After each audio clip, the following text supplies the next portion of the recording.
ప్రొద్దుటూరు పట్టణంలో శుక్రవారం బంగారు వ్యాపారస్తుడు తనకంటి శ్రీనివాస్ కిడ్నాప్ కలకలం రేపగా ఆదివారం ఊహాగానాలకు తెరదించుతూ బంగారు వ్యాపారి శ్రీనివాసులు ప్రొద్దుటూరులో ప్రత్యక్షమయ్యారు. తనను పోలీసులు విచారణ నిమిత్తం తీసుకుని వెళ్లారని శ్రీనివాస్ తెలిపారు. స్థానికంగా ఉన్న సిఐ ఎస్ఐ కానిస్టేబుళ్లు తనను తీసుకువెళ్లి 24 గంటల పాటు స్థానిక నిమ్మకాయల సుధాకర్ ఎస్టేట్లో అదుపులో ఉంచుకున్నారని ఆరోపించాడు.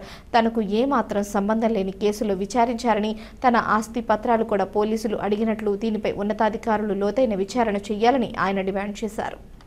నన్ను నిన్న రాత్రి 8 గంటల సమయంలో పోలీసు వాళ్ళు పిలుచుకొని పోయినారు. శివాలయం సెంటర్ కాడి నుంచి పిలుచుకొని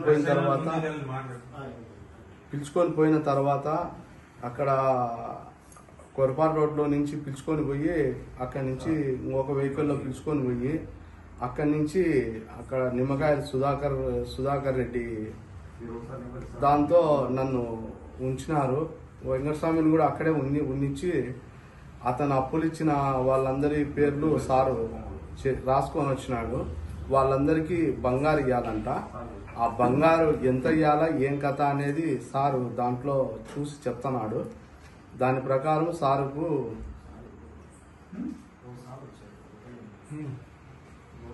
డాక్యుమెంట్లు ఇప్పుడు మీ దగ్గర డబ్బు లేదు కాబట్టి డాక్యుమెంట్లు ఇవ్వండి అని సారు చెప్తా ఉంటే సరేలేని నేను ఒప్పుకొని డాక్యుమెంట్లు ఇస్తాలే అని చెప్పి పిలుచుకొని వచ్చిన సార్. ఎవరున్నా సారు? సార్ పేరు వసంత సారు, విజయవాడ సారు. మన Thimmareddy sir, 1 town CI sir. వెంకటస్వామికి నీకేం సంబంధం?